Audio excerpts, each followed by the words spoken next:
WorldWide Speechcraft program, and it's July 20th, and we're still in COVID and not having a personal meeting, which we miss you all. I am Sally Reyes, your Sergeant of Arms and member of the Heart2Heart Executive Committee. Please take out your phones and silence them. Thank you. I would like to welcome to our Zoom host and sponsor of the Leaders Worldwide Speechcraft program, as well as Toastmaster District Finance Manager, the indomitable, perpetual Linda Patton. Take it away, Linda. Thank you, Sally, so very much. It's so great to have you all here. It's been a dream to do this, and I have the most phenomenal team possible to make this happen. A couple things that I'd like to remind you: we do have 2 additional co-hosts.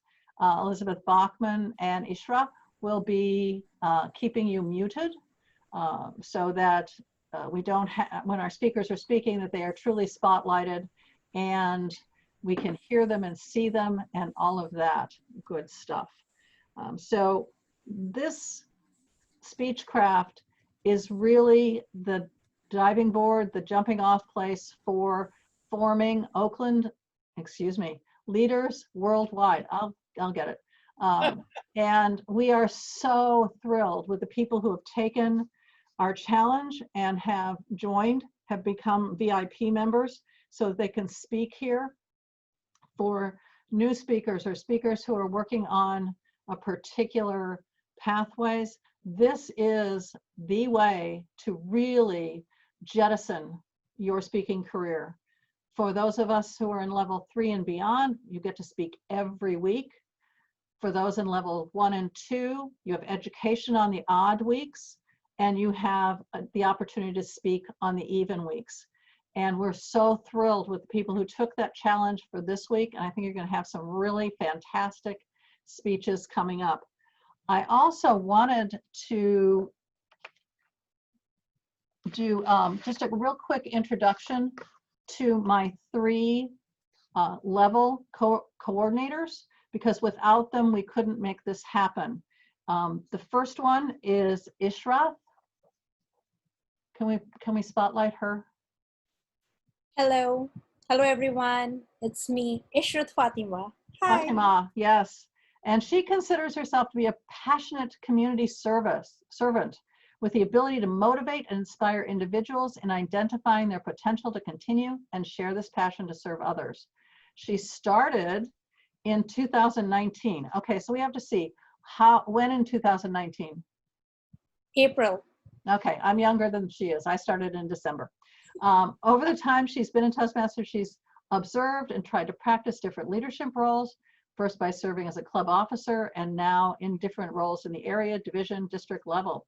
So she's an area director, she's a club coach, she's the program chair for Toastmasters Revelation program and Inspire to Speak, which starts in August. She is definitely a Speechcraft coordinator. She's the VP Education, and she's a Pathways mentor and so many more things.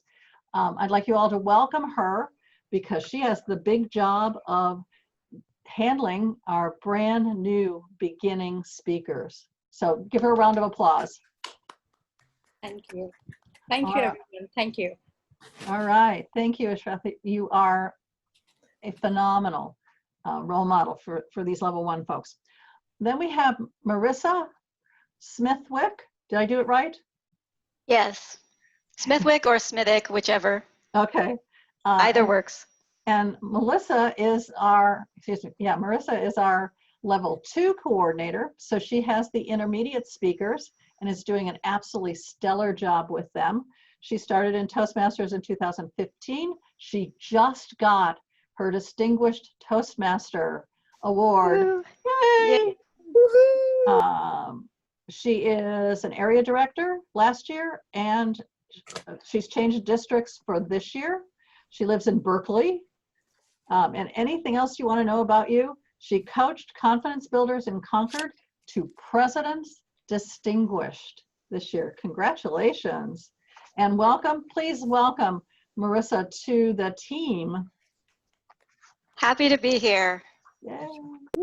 All right, and our level 3 and beyond, who has the challenge of herding those cats, is Amelia Blake. If we could spotlight her, please.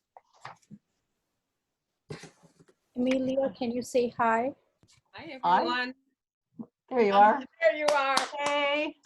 Amelia and I have known each other almost since I started. Because she was in the first Speechcraft that I got involved with.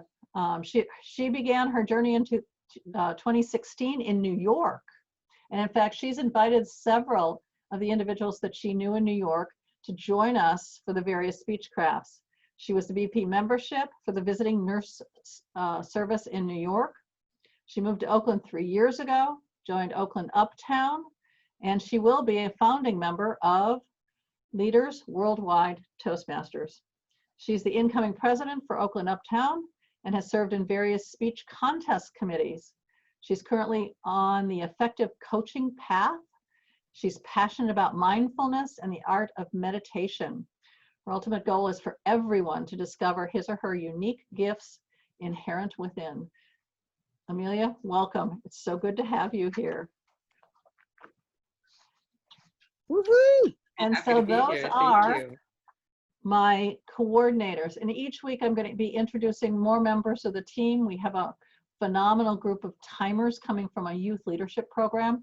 So it's just growing and people are wanting to be here. And I am so grateful that you all, and I'm honored that you all want to be here, want to participate, and hopefully will step into being part of Leaders Worldwide. Okay, so with that, I would love to step into our first keynote speaker, who is Camille Miller. She believes in the power of hope. Her goal is to be a hope dispenser to everyone she encounters. She's a poet, a runner, and a Toastmaster.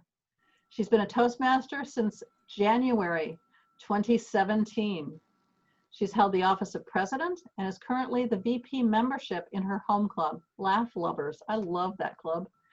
She has earned her Advanced Communicator Bronze and was the winner of the 2019 International Speech Contest. She currently resides in Antioch, California with her pet spider named Fuzzy. So let's welcome Camille Miller. Her title is One Breath at a Time. One Breath at a Time, Camille Miller.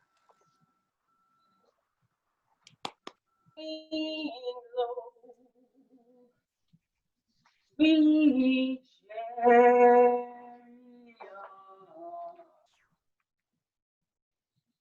coming for to carry me home.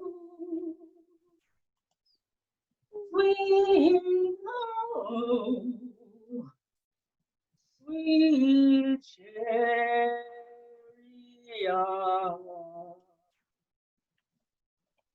coming for to carry me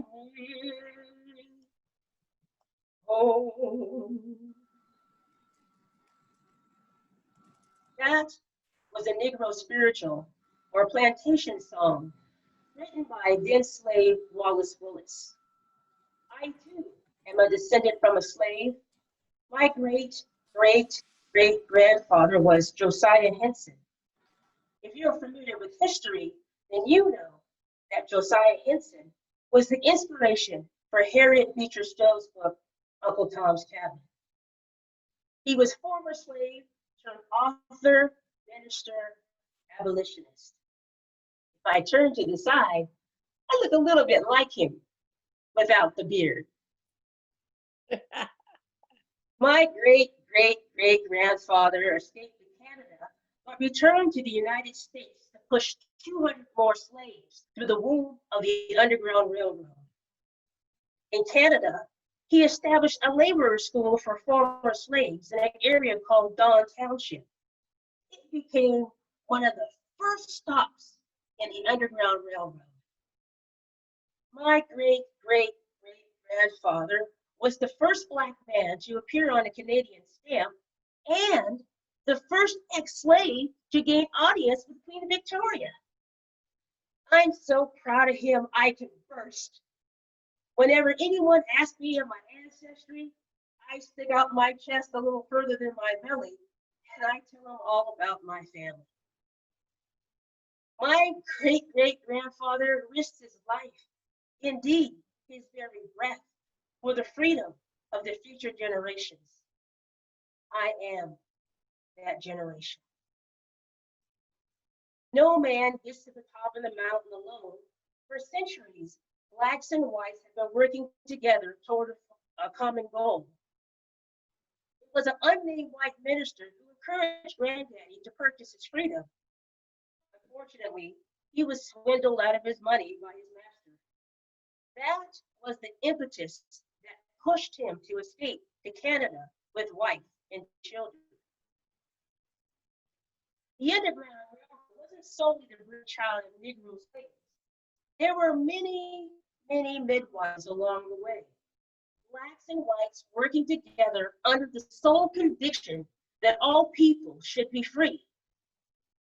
One such example was Quaker Isaac Hopper. Isaac Hopper had slaves in his home. His pale hand shoved many a sweaty slave into storage boxes, crawl spaces, and under creaking floorboards. He also set up a network of safe houses and placed informants among the slave hunters so that he could learn of their plans. Isaac Hopper was the 19th century Bond, James Bond. White abolitionist John Brown despised slavery. He also harbored slaves in his home and his warehouse. After the passage of the Fugitive Slave Act, John Brown gathered many fearless men and created an anti-slave militia. Attempting to incite a slave riot, John Brown was caught and hung. He gave his final suffocating breath, fighting for the freedom of slaves.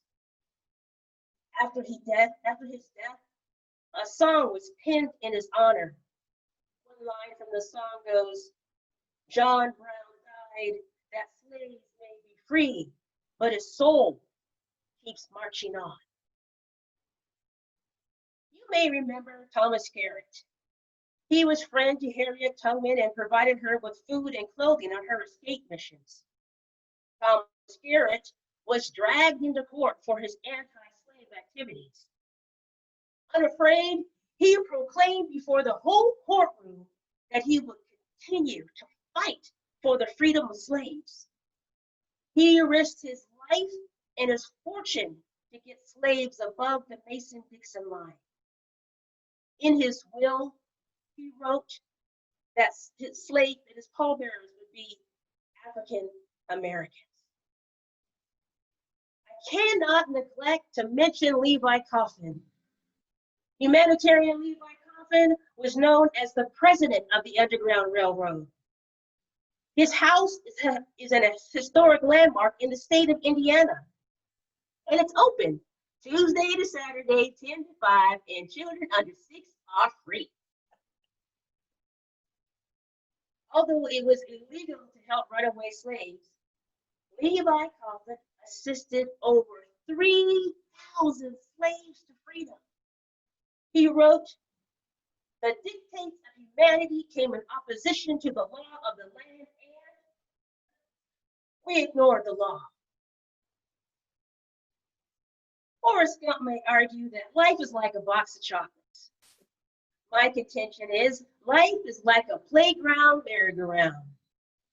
You hop on in the center, grab one of the bars, and hang on for dear life. If you're anything like me when I was a little girl, you may have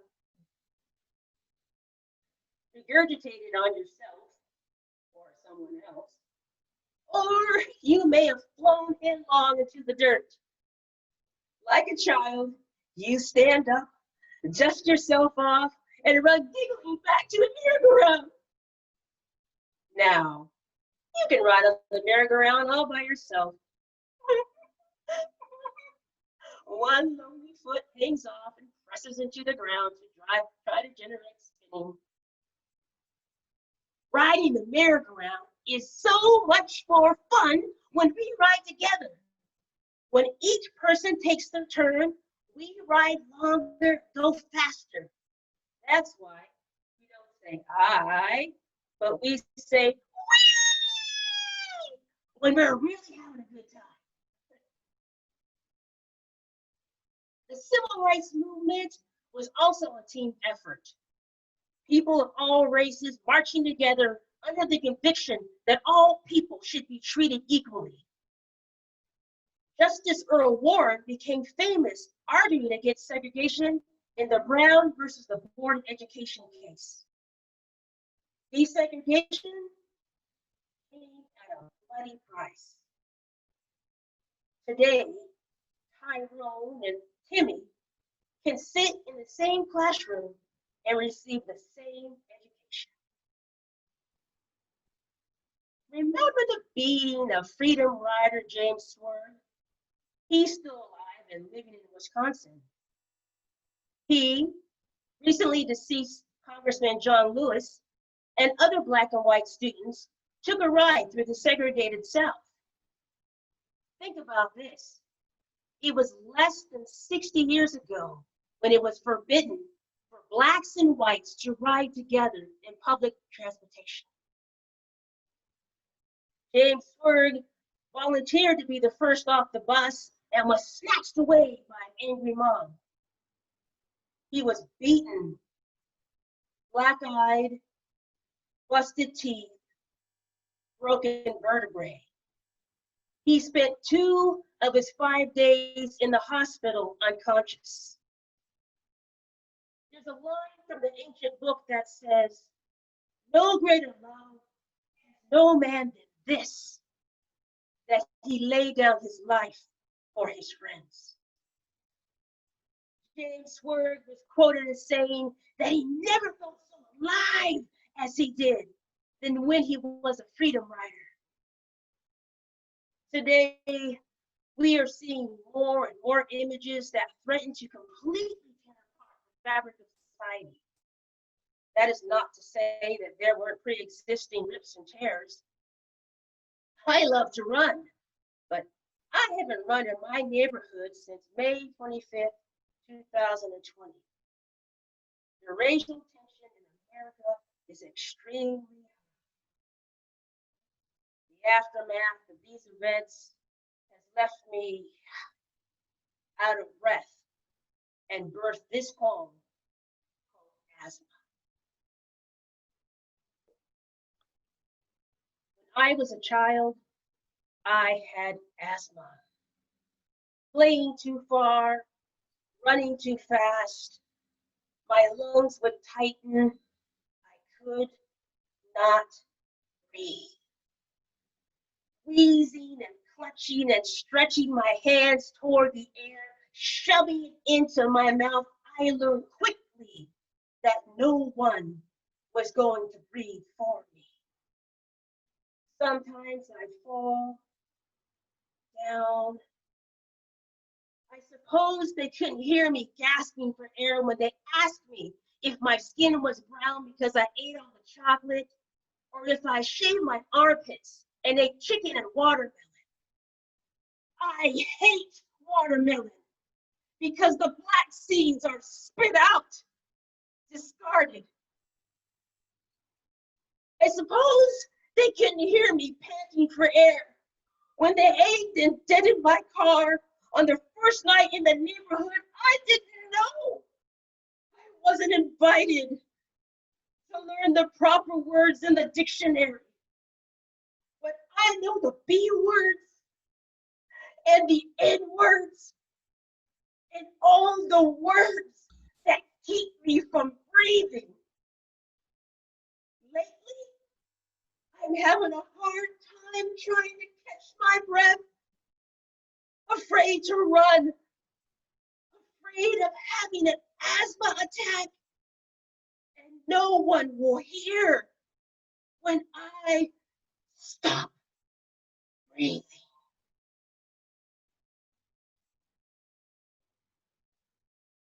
There is hope. As long as we have breath, there is hope. History has proven that in small ways and big ways, we can come together as humans. We can take the hand of someone of another culture, look them in the eye and ask, how can I help? Or help me understand. My grandfather risked his life, indeed his very breath, for the freedom of the next generation. I am that generation. You are that generation. Let's build a modern day underground railroad. Like freedom riders, let's ride through the broken places of society and bring justice through peace and healing through love. Together, we can do it. One step at a time, one voice at a time, one breath at a time. Back to you. Beautiful. Camille, thank you so very, very, very much. We now have 5 minutes for questions and answers. If you have a question for Camille, please put it in the chat, and Elizabeth will be monitoring that and asking Camille those questions.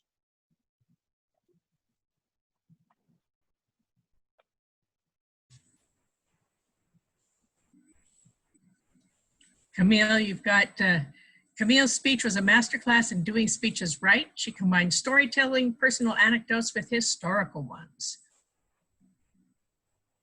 And Wendy says that was incredible. She's applauding you. I'm saying wonderful speech. Thank you, Camille. I loved your speech.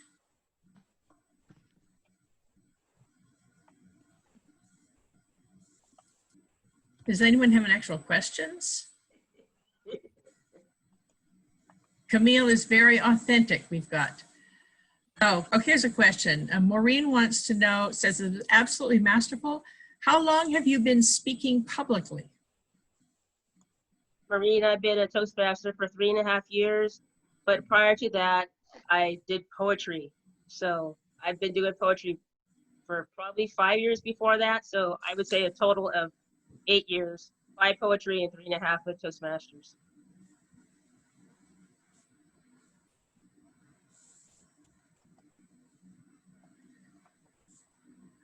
Linda Berteau says that was beautiful, Camille. Loved how you incorporated your personal history with civil rights history and today's challenges. I'm with you on reaching out to others. Beautiful job. Thank you. Aruna says, excellent delivery, Camille. Mark says, how did your great-grandfather meet Queen Victoria?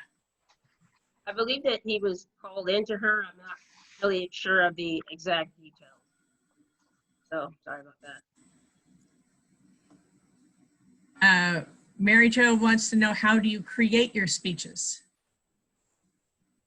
Well, for me, what happens is I'll hear an unusual word, like the word I heard this week was whirligig, or I'll hear an advertisement or something, part of a song, and it'll just go inside of me and spin around. And then a month or so later, it comes out. The idea comes out. Okay, and Julia says, you brought me along your journey. Yes, together we can breathe. Kadisha says, excellent speech. What inspired you to write this speech?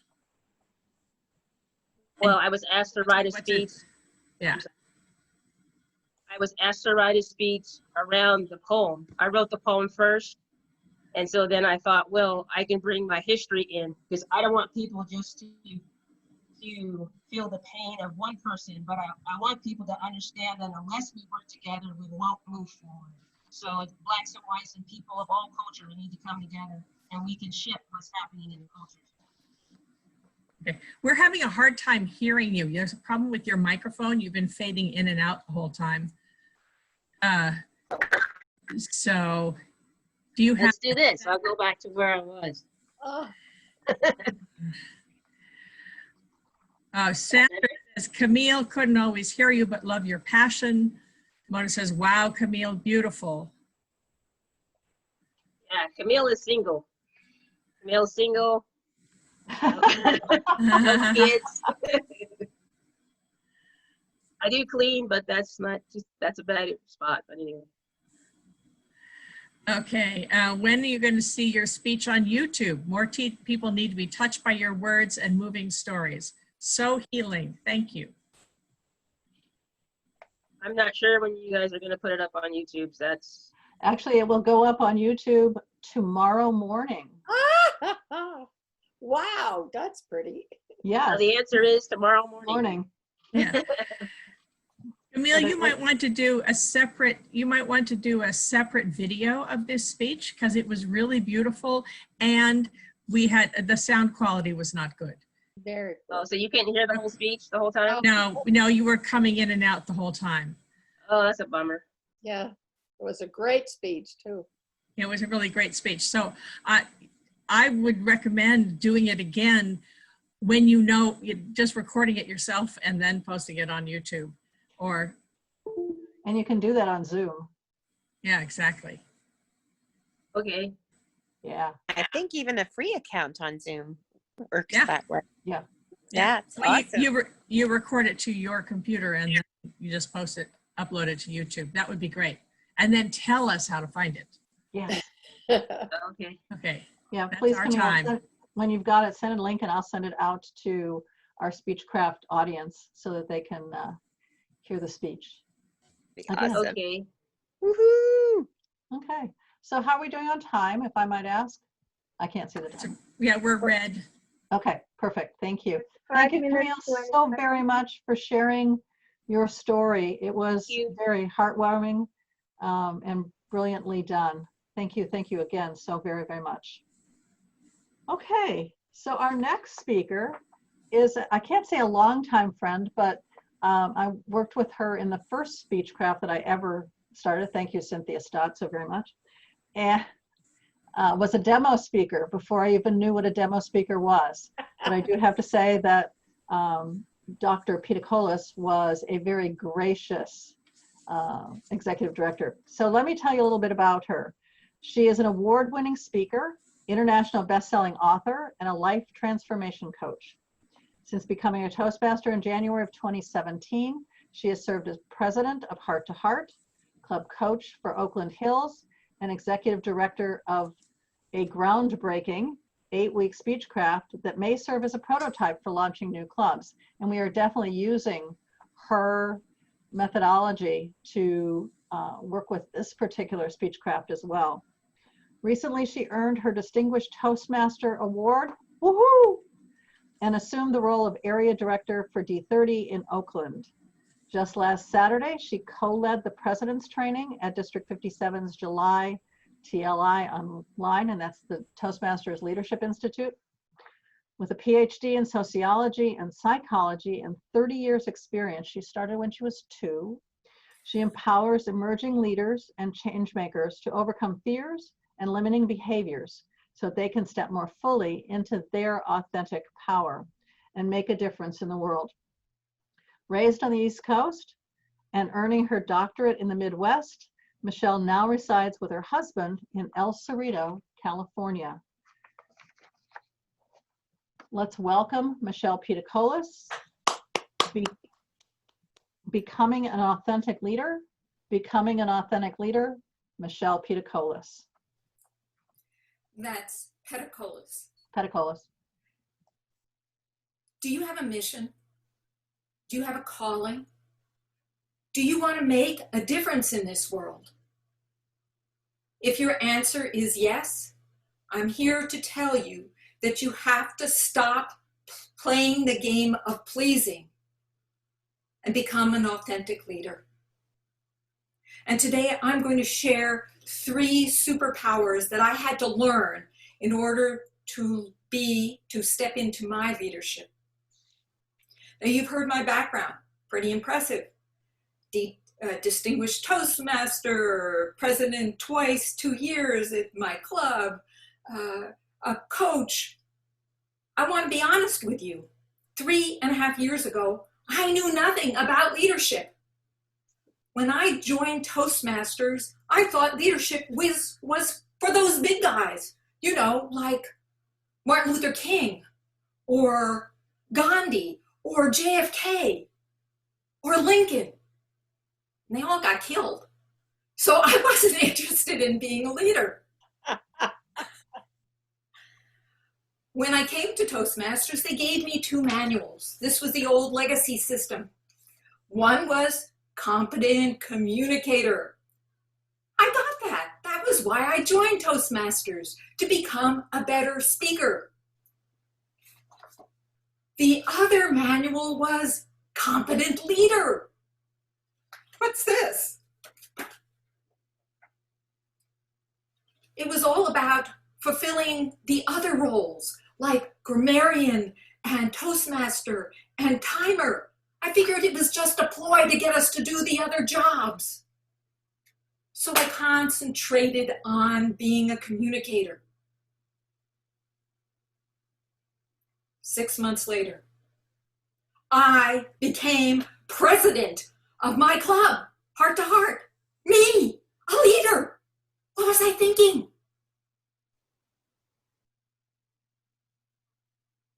Well, I actually did it because I wanted to be a hero. The former president had been doing it for 2 years. I wanted to save him from having to do another year. And my mentor, the leader of our club, the real leader, Cynthia, she was doing all the work. And I had strong shoulders, so I was going to help out. But that's not leadership.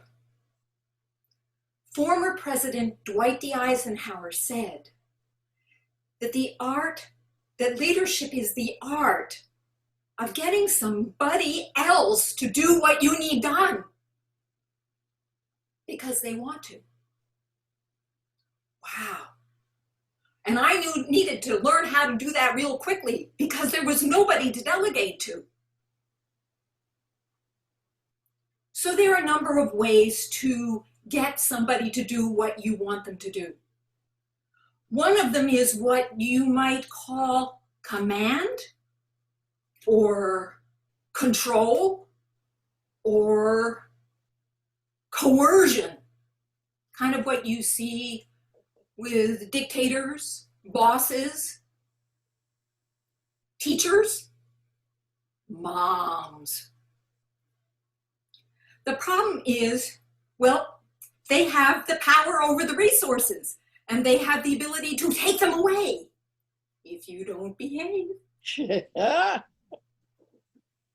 But I don't believe that that's authentic leadership.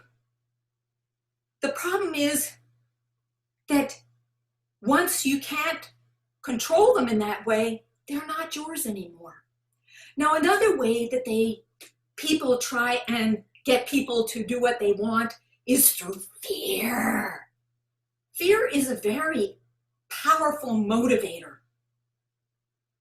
Unfortunately, fear is very unpredictable. Sometimes it results in anger.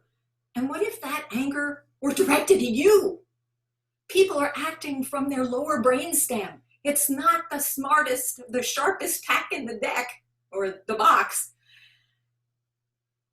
So I don't recommend that. What I recommend is inspiration. Instead of coercing your people, inspire them. And inspire comes from the Latin word spiritus, which is to take in spirit, which means that you, as the leader, need to drink from your own spirit. which in my book means you have to show up authentically. You have to be yourself. Now that's really scary. Most of us have been taught since a very early age that it's not really safe to be yourself. That you might get criticized, love may be removed from you, or toys, or something, or you might get beaten up even. So we learn to do what's expected, to seek likes so that we feel safe. To be a leader, you have to give that up. You have to be your authentic self. And in order to do that, you need to trust yourself. And that's the kind of work I had to do on myself. Because when I started speaking, I took all the trainings. I had my signature speech. I was a very dynamic speaker. People loved my speeches. They never fell asleep. The problem is that they didn't connect with me, and so they didn't enroll in my programs. Well, some would, but mostly not, because I was working with people around life challenges, and they needed to connect with me. What I did was I hid behind my intelligence, my brilliance, my knowledge, and I kind of blasted them with a fire hose, which Dwight D. Eisenhower says is not leadership, it's actually abuse. Fortunately, in Toastmasters, I had to learn to do my speeches in 7 minutes, and I quickly found out that speaking faster was not the solution. I had to change my way of speaking. I had to trust myself. I had to stop practicing my speeches 20 and 30 times.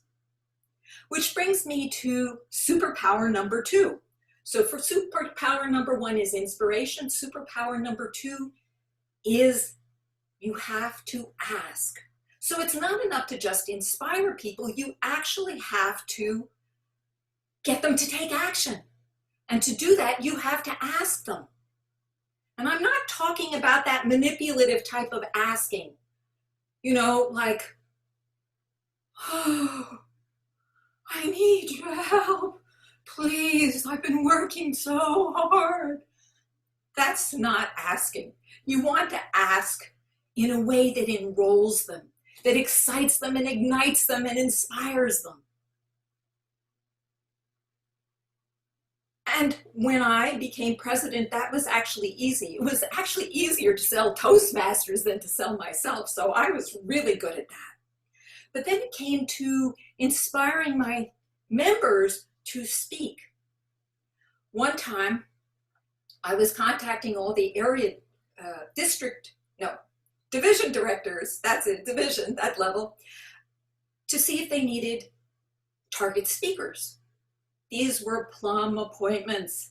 My club speakers loved them. This was an opportunity to get out of their own club. And since our club only met once a month, it was hard to get your speeches in.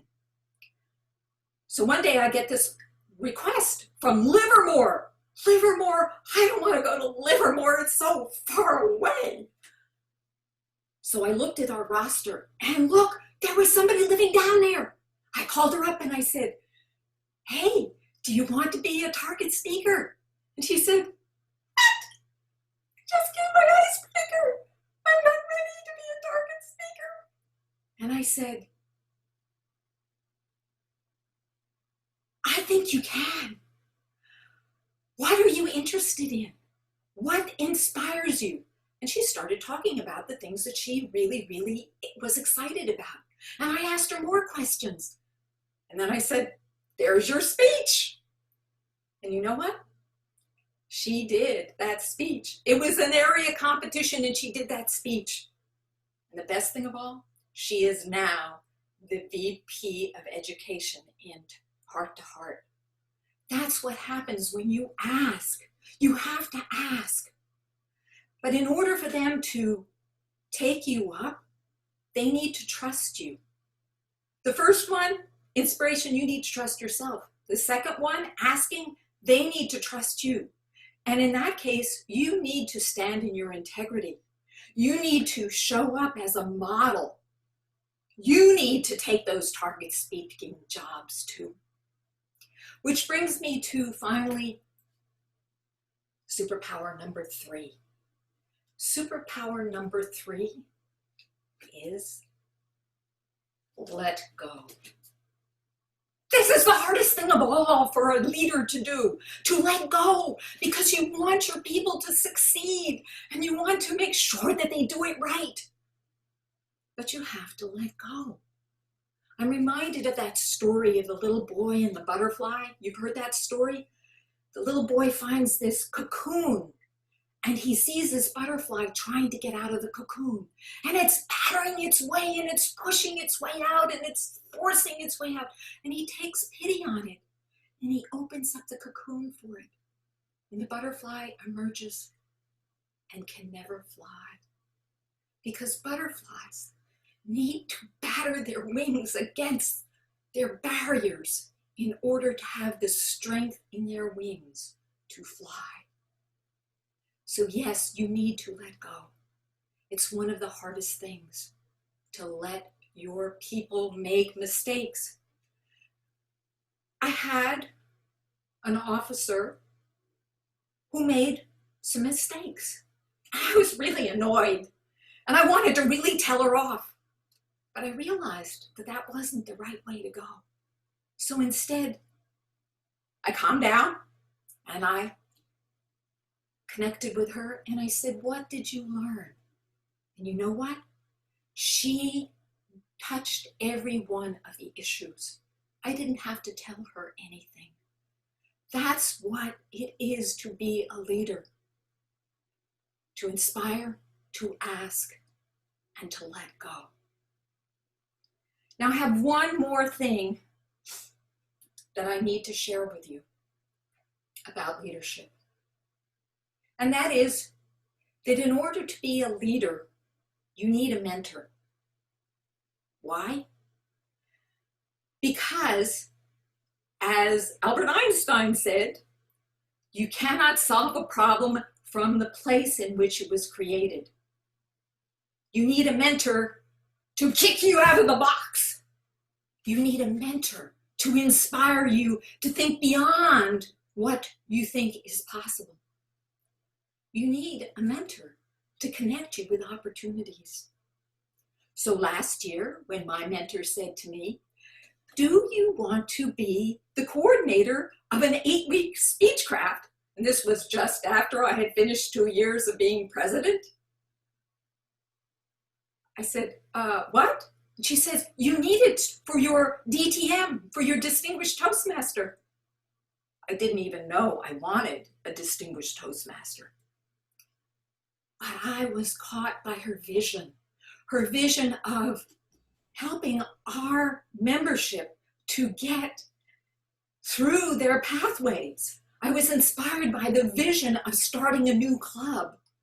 I was inspired by the vision of a club that encourages leadership among our politicians, among our change makers.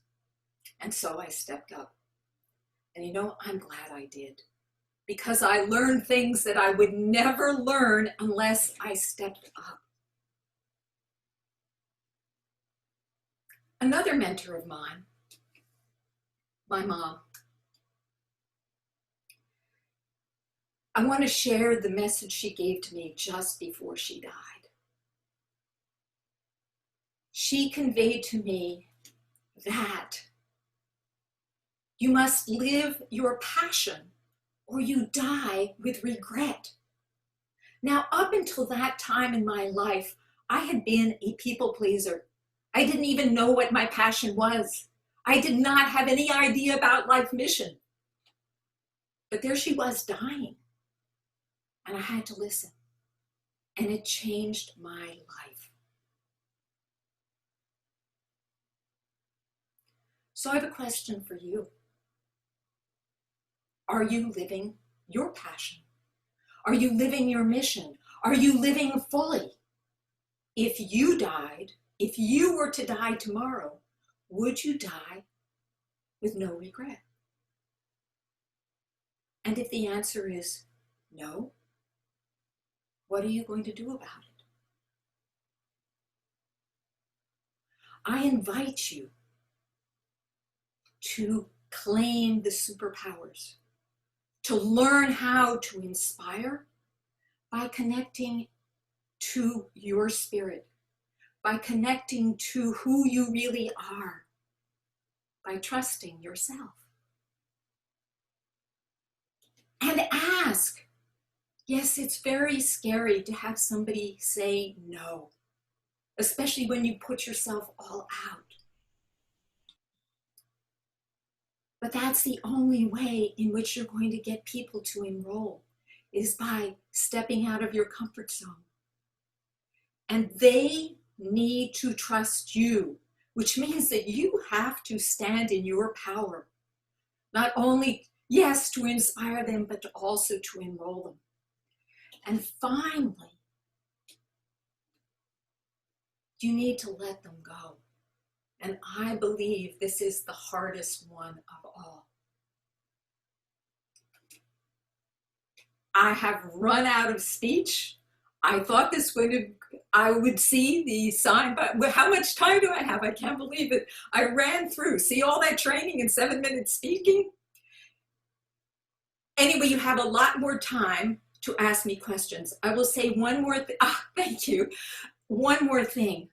The reason why this is so difficult is because of early childhood experiences, that we are taught not to be ourselves, and that is traumatic.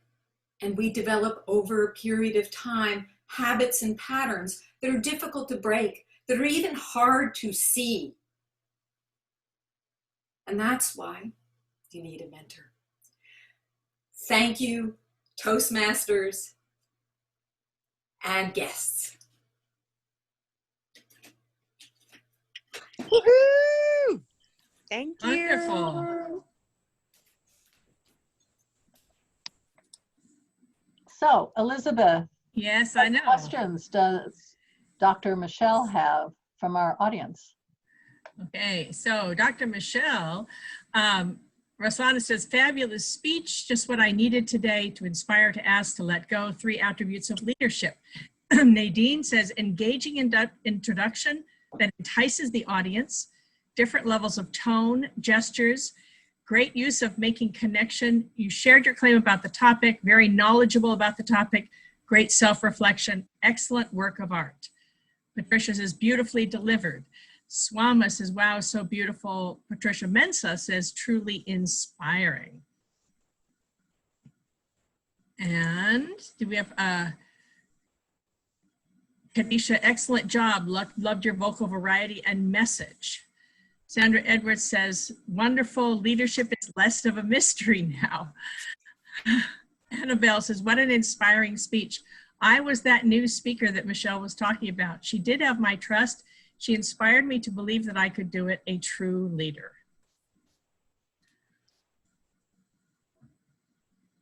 Mona wants to know, what are the best ways to find mentors in your opinion? Really great question. That's, who was it that asked that? But great question. That was Mona Safari. Mona. So you, first of all, can look through Toastmasters, and you want to be inspired by them. You see them as a leader. You see them standing in their integrity. You see them making a difference. You see them stepping up. That's who you want to work with, is a person who is not afraid to be themselves, that is not afraid to take risks, who is willing to fall on their face, who you feel a heart connection to. That, for me, is the most important part, is that they so inspire you that you want to be with them all the time. It reminds me of when I decided to make my documentary film series, which took me 10 years. I had to choose a subject that I was going to be interested in for 10 years. Use the same technique when you choose a mentor. Okay, that's wonderful. Patricia Mensah wants to know, how are you able to determine the point of letting go? I think the point at which one should let go is what she means. She wants to know, without appearing to be neglecting. You never neglect. You are always there as a container. You inspire them to believe that they can do it. And then you step back because you have given them the directions. As George S. Patton said, he was supposed to be in my speech, give your people, your person, the task. Explain what you want, and then be surprised by the results. Jan wants to know, I'd love to know what inspired you to speak more slowly. Right now, I'm where you were where I think I have to speak faster to get in everything I want to say. Well, the biggest trick, Jan, is to cut down on what you have to say, to make it simple. People can only absorb 3 points, really. And I cheat because I threw in an extra point, but notice that I circled back and I brought the whole thing back together again. But basically that's it. And I'll tell you, 7-minute speeches will really teach you quickly because you just can't speak fast enough to get all the information in. Eventually, you just have to let go. Mark Mandel wants to know, how do you see pathways help people to become leaders? Oh my gosh, Pathways is the best. When I started Pathways, I had already been in the legacy system. And I love the legacy system because you could say the same speech over and over and over again and just change what you did with it. And Pathways asked you to do different things. And one of the first speeches that they gave me that I was really annoyed about was about your speaking style. And somehow in the process of figuring out how to do that speech, it opened me up to styles of leadership. I put the connection together and it just blasted me wide open. It introduced me really to what leadership was about. So Pathways, most of the paths, a majority of the paths are about leadership, and they have projects that invite you to be a leader. Now, here was something that was supposed to be in my speech, and thank you for asking because I get to put it in now. There is a difference between being an authentic leader and an easy peasy leader. There are people in Toastmasters who are what I call the box checkers. They go through and they do all the routines that they're supposed to do, but they don't learn the superpowers. They don't learn how to really be a leader, how to inspire, how to enroll, and how to let go. Don't be that. Really step in. Step in. That's what I said in the president's training. It's like, this is the opportunity for you to hone and develop your skills of leadership. When you step into an officer's role and beyond, each time, my mentor worked very hard to teach me how important it was to be a leader. And I was resistant because I didn't want to do the work. And she enrolled me in being the Speechcraft executive director. But this last time, I figured it out for myself. I said, I need to go to the next level. And so I took the next level. And in Toastmasters, there's always another level. It looks like we're at time, I believe. Great. Thank you so much, Michelle. That was a very inspiring speech, as I expected. Thank you. All right. So, ladies and gentlemen, we are going to go into breakout rooms, but you get a 5-minute break before we make that happen. So if you would be back at 6:59, we'll get ready to move you into your rooms. And at that point, we get to hear you all speak. Thank you.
Hello.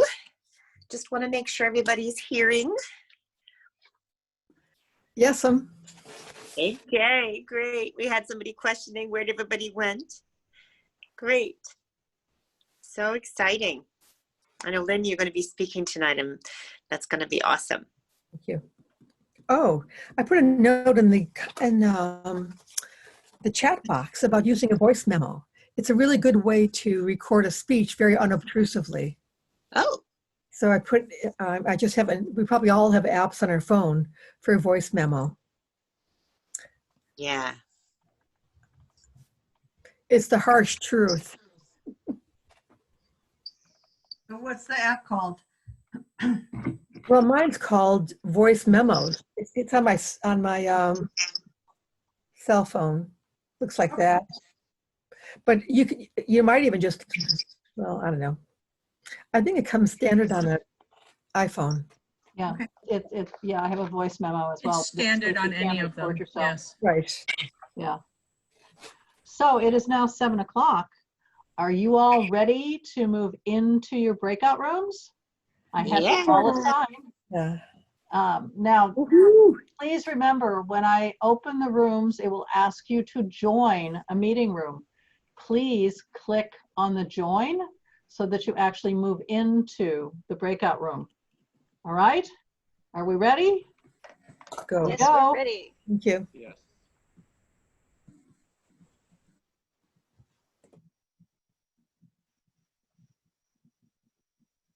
Linda? Yes, ma'am. Linda, I'm supposed to be in breakout room number 1. Right, and it's sending me, Mona, to No, room you're in 3. breakout number 2. Your group is in 2. Don't worry about it. It is? There are 8 breakout rooms, numbered Okay. 1 through 8. Okay. Yeah, trust me. So I'm assuming mine is correct too. I'm going to be timer for level 1. Yes, This is Mona. yes. Okay, just checking. Thank you.